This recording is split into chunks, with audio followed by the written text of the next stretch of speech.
Super Bowl, NFC Championship game. If you treat it the same, it's just ball, man. It's 60 minutes, potentially plus, of flying around with your brothers and having a great time and playing the greatest game in the world. The standard is always the standard. The media doesn't determine the standard. The opponents don't determine our standard. The standard is the standard, and we compete every day.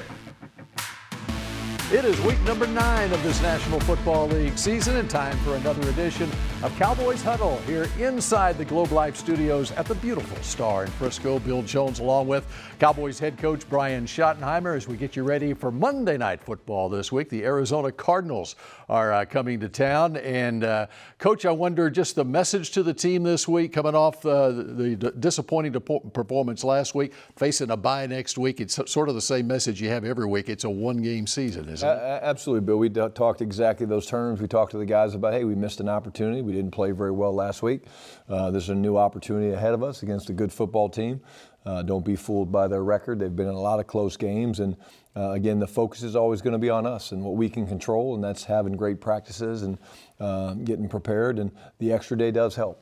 All right, Jonathan Gannon in his third year as the Arizona Cardinals coach, as you mentioned, a lot of close losses for them. In fact, a margin of defeat of just 13 points in those 5 games. What is it about Jonathan Gannon, a guy that some coaches on your staff have some real close familiarity with? Yeah, and I think, we've competed against Jonathan when he was in Philadelphia. He's a damn good football coach, and Clayton Adams has a ton of experience with him. But, they play hard, and they've got fight, they've got spirit. They never think they're out of it. They've got good veteran leadership on that football team. They've added guys like Calais Campbell, Jacoby Brissett as a backup. He's played quarterback the last couple weeks for him. But there's veterans, and again, if there's a better safety in football than Budda Baker, I'd like to see him because he's an amazing player. All right, we'll see. Kyler Murray missed the last couple of games, as you alluded to, with Jacoby Brissett starting for them. They're coming off a bye week. Looks like he's going to go on Monday night. What is it about defending Kyler Murray? Well, it starts with his athleticism. I mean, people around these parts know him very, very well from his historic career at Allen, and the athleticism, really a good passer. He's hard to contain. You think you've got him contained, but he's got the speed and athleticism to get out, and he's got some really good targets. He's got Marvin Harrison, he's got Wilson. McBride, I think, is an incredible matchup problem for people, and they're very confident in each other's abilities. In particular, the tight end Trey McBride had 111 catches last year, well compensated as the top-paid tight end in football this offseason. What matchup problem does he give you? Well, he gives you a lot of problems. Again, he runs all the routes that tight ends run, but also all the routes that receivers run. He's really, really shifty. When you play him man-to-man, he does a great job of kind of pushing off and creating separation that way. But we'll have a lot of eyes on him, and we kind of call it APB, all points bulletin on the guy, because he's a terrific player. But if you send too much attention his way, then that means you're not keeping eyes on the quarterback. And you're dealing with injury issues in your secondary. What does the bye week, the extra time on the practice field and in the classroom do as far as your secondary is concerned for everybody to get on the Well, same like this week is a unique week because of the Monday night game, but really what it allowed us to do was to steal some extra mental reps. And when you've got young players or guys that maybe haven't played a whole lot, those mental reps are so important, and just to get the communication down, and I think we've maximized those. All right, just getting started on this edition of Cowboys Huddle. Up next, it's Will McClay in the film room. These are the fun ones. These are when you truly know the world is watching. You remember the kid that you were when you were watching, Brett Favre or Peyton Manning or whoever it was on those Monday nights that you got home from school, and you just want to make the most of it and put in your best performance. Cowboys Huddle with Brian Schottenheimer, powered by Reliant, is brought to you by Blockchain.com. Invest like your icons with Blockchain.com. Ford, your North Texas Ford dealers. Ford is the best in Texas. Bank of America, what would you like the power to do? And by Miller Lite, the only beer of the Cowboys.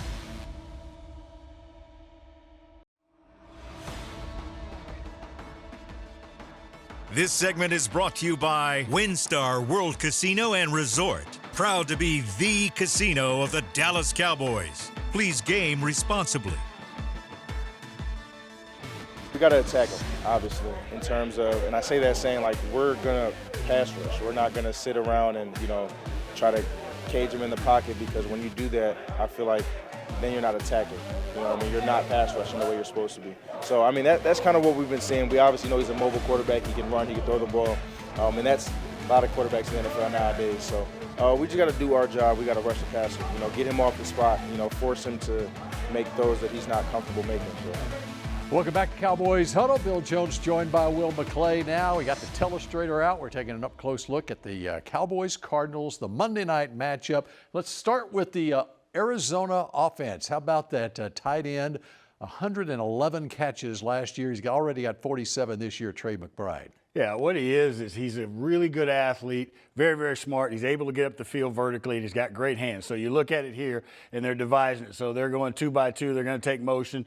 Kyler's looking at the safety. He knows they're running 2 verticals. He keeps his eye on the backside safety and throws a strike to McBride, who does a great job of finding space in the defense. He's got great athleticism, and so does the 4th pick in the draft last year out of the Ohio State University, and that's Marvin Harrison Jr. up there. Big play guy. He's averaging 16 yards a catch. So you want to look at him here. The thing that he does best, he's 6'3", goes and high points the football. He can run all the routes, but when the ball's in the air, you've got to control him. Here he is on a double move. Quarterback throws it up, and then you watch him go after it and go get it over 2 people. Okay, speaking of athleticism, of course, at quarterback, local product out of Allen High School, number 1 right here, Kyler Murray. Yeah, super strong arm, everything, but the thing that makes him most dangerous is his ability to get out of the pocket. You got to be disciplined in your rush lanes, and you better have a shark on him or somebody close to him, because when he gets out, now you're going to see a guy who runs about a 4.3, and the big chunk plays in the passing game, not only down the field but with his feet. All right, there's 3 players on offense. Now let's look at a couple on defense. Big number 93 in his 18th year in the NFL. All started in Arizona. Now he's back in Arizona. Calais Campbell. One of my favorite people to watch and talk to because of his voice and the size. He's 6'8", he's got almost 36-inch arms. He's very, very smart. He understands offensive protections and then the physical ability. You look at him beat 2 guys here in the rush. Quarterbacks hate the pressure up the middle, and that's what I call pressure up the middle in under 2.3 seconds. Already got 3 sacks this season, but also in the run game, he's effective too still. Yes. All right. You look at here with intelligence, it's hard to block him, but then the awareness of blocking schemes, reading, and then being able to finish plays. Let's look at him here. This is about 320 pounds, and the ability to close outside the box. All right, and one of the edge rushers, a guy they picked up in the offseason, free agent from Philadelphia, of course, Jonathan Gannon. He had him in Philadelphia when he's the defensive coordinator there, and that's Josh Sweat, number 10. Yeah, they do a good job with their fronts. They vary it. They've got good players. They got speed on the edge. Sweat is the key right here. What he does is he gets off. He's got very long arms and the ability to flip his hips at the top of the rush and reach causes problems. I think he's caused 2 or 3 fumbles so far this year. That's a big part of their defense, getting pressure. Just an idea on offense and defense. The guys that the Cowboys are preparing for on Monday night. Will McClay, we appreciate it. And Cowboys Huddle continues in a moment. We take a trip inside the locker room and meet a member of the coaching staff next. Be aggressive, whether that's play calling, whether that's play style, whether that's lining up fast, whatever that looks like, make the defense uncomfortable. And I feel like once we do that from the beginning and make them play at our pace, that's how you start playing. This segment was brought to you by WinStar World Casino and Resort. Proud to be the casino of the Dallas Cowboys. Please game responsibly.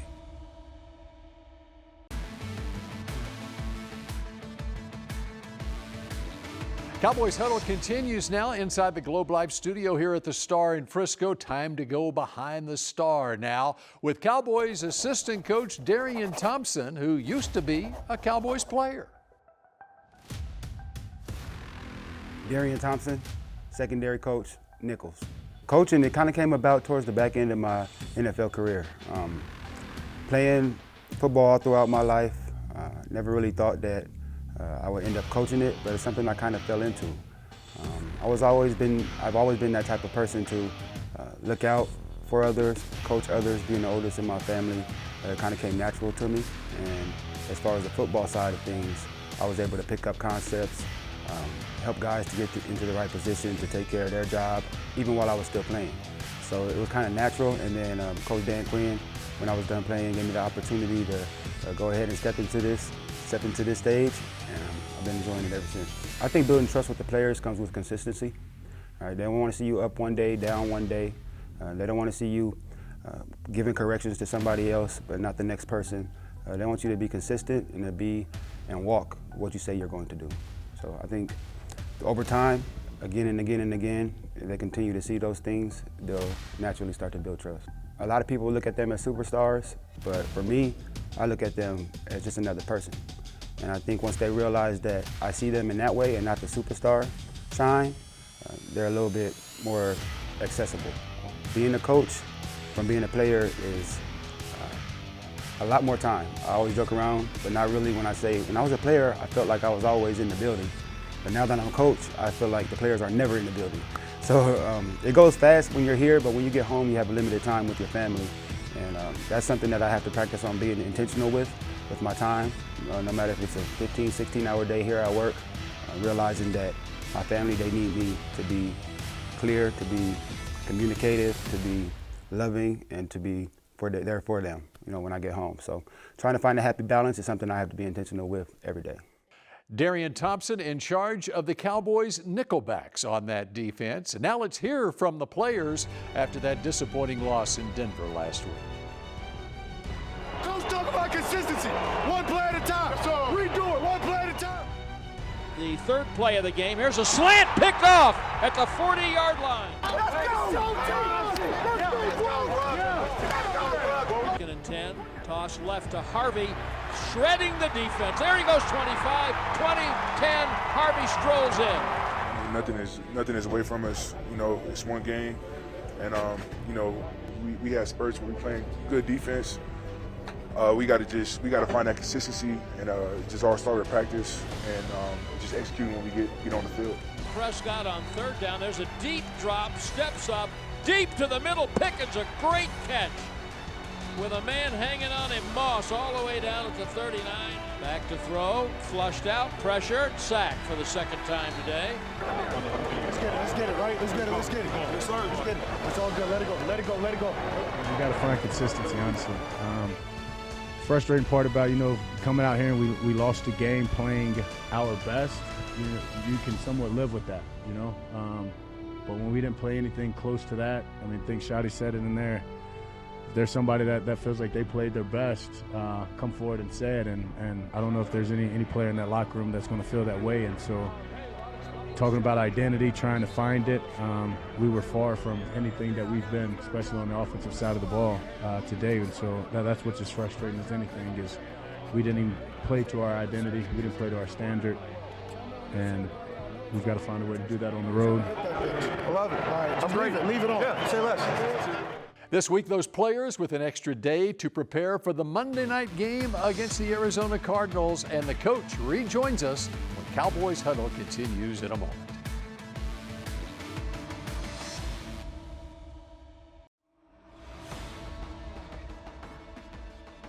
This segment is brought to you by blockchain.com. Invest like your icons with blockchain.com. Once you're around the league long enough, not that I've been in the NFL for 25 years or anything like that, but once you've been around long enough, you know enough guys on every team that it feels a little bit that way. I think the thing that is going to be a little bit unique for me, and I've never really been in this situation before, is just like everybody, the players, the coaches, and so, a lot of guys that I spent a lot of time with the last 2 years and quite honestly had a lot of good times with. And so, there's some guys that I'm for sure looking forward to seeing. Cowboys Huddle continues now as the coach rejoins us, getting you ready for Cowboys and Cardinals Monday Night Football this week. I want to take the opportunity facing the Arizona Cardinals. Clayton Adams, of course, the offensive line coach for the Cardinals the last couple of years. Take me back to when you put your staff together and what you saw, what you knew about Clayton Adams and how that's manifested now in half a season here. Yeah, I didn't know Clayton that well till a couple years ago, and I kept hearing about this guy that was a O-line background. He was a tight end coach in Indianapolis when I first met him, and just about how sharp he was, how smart he was, what a great guy he was. And so I kind of began the relationship and started watching him, and his guys always played well. And the one thing I believe is our greatest resume as a coaching staff or a coach is your film. And so when you watch the tight ends in Indianapolis, whether it was Jack Doyle or whoever it was, they were playing really, really well. They were producing. Then he goes to Arizona and he's coaching the offensive line, and the offensive line was not the most talented offensive line, but they were playing well. They were running the football well, and so a guy you kind of just kept track on. And then, of course, when you get a chance to go through the interview process and you put him up on the board and you talk to him about X's and O's, you hear the mind and how creative he is and the way he understands angles and attacking. And there was a lot of similarities with the way we viewed offensive football. You look at the Cardinals defense, you mentioned a couple of guys earlier in the show, Buda Baker on the back end, and then Calais Campbell came into the league in 2008, still going strong at 39 years old. Yeah, it's amazing. It really is. And he's got a couple sacks and very disruptive. You got him up front. You got Josh Sweat, who we know very well from his time in Philadelphia. Certainly something I'm sure that Jonathan Gannon wanted to bring over. But again, they play really hard. Mac Wilson's a really good player in the middle. He's their green dot. They've got Buda Baker playing. They're very multiple, and so we have to do a great job with our eyes in this game because they're very multiple. They can get to different fronts based off of the same personnel grouping, which challenges your communication. And I think it's a good thing that we're getting them at home because our communication should be elite this week, and it's going to have to be. All right, I want to ask you about Dak Prescott, and I don't want to ask about necessarily what he does on the field and the season he's having, the career he's having. It's the off-the-field stuff. It's the leadership stuff. And one of the most impressive things I think about him is when you're going to have ups and downs throughout a season. This guy, from a leadership standpoint, from a confidence standpoint, come away from an interview with him, and I think I can beat something. It's just it's amazing just the positive spirit that Dak has. Yeah, Bill, he's just an amazing human being. I think that's what people love about him. I mean, I'll go back and just talk about, his story a little bit and like the things he's had to go through in his life, losing his mom and his brother. And the guy's never wavered. He's always been about supporting his teammates, but other people. His work in the community is amazing. Walter Payton, Man of the Year. But the guy's amazing, in the locker room last week, again, everybody was disappointed. We didn't play very well in Denver. And he started talking about high adversity, it builds character, but it reveals it. And, the guy is just an amazing competitor, but he's an amazing person. And the troops will always rally around him. But what I love about him is it's not just him leading the other star players. It's him connecting and leading the guys that maybe need a pat on the back. And that's what you love about the guy. All right, we wrap up Cowboys Huddle in just a moment. This segment was brought to you by Blockchain.com. Invest like your icons with Blockchain.com. I think we're extremely physical offense. I think they're a physical defense. And so I think ultimately it'll come down to who fights longer. And I know the people we got in our corner, the guys I got, on my left and my right, we're going to fight all game. And, even if it goes after 4 quarters, we can do that too. So, this is going to be about who continues to be finished. Final couple of minutes here of Cowboys Huddle. Cowboys and Cardinals Monday night. Bill Jones with the coach, Brian Schottenheimer. And yes, every week we close out the show with this. It's Schotty's shot for this week. And it's big number 73 on that offensive line out of North Crowley High School, Tyler Smith. Yeah, old T-Sizz, man. Bill, he's a special one, for the fans that don't know. I mean, this guy is just so talented. I mean, you see the guy come out of Tulsa. He's a tackle, and he's got to learn guard. And actually, it was my first year when I was a consultant that you just saw this young man come in and learn how to play tackle, then move to guard and things like that. And his work ethic is incredible. The strength and the way he dominates the line of scrimmage is so impactful. But he's also got that enforcer. We've talked a little bit about Jake Ferguson a couple weeks ago, and this is another guy, man. People don't want to mess with Tyler Smith. He's wired the right way. He's got great grit, and there he is blocking Dexter Lawrence, which is an all-day job. But incredible player, incredible young man. Now, obviously, Zach Martin, his first 3 years in the league, was a leader of that offensive line. How has Tyler emerged as a leader on that offense? Yeah, he's doing great. He really is. He's, he is not quite the oldest guy in the room. Terrence still has that, but it's been great watching him work with both Cooper Beebe on his right, Tyler Guyton on his left, and he doesn't always say a lot, but when he does, the guys listen. And, of course, signed a long-term contract. He's going to be a Dallas Cowboy for a long time. Coach, good luck against those Cardinals on Monday night. We appreciate all of you joining us here for Cowboys Huddle, and we will see you again next week from here at the Star in Frisco. Cowboys Huddle with Brian Schottenheimer, powered by Reliant, was brought to you by Blockchain.com. Invest like your icons with blockchain.com. Ford, your North Texas Ford dealers. Ford is the best in Texas. Bank of America, what would you like the power to do? And by Miller Lite, the only beer of the Cowboys.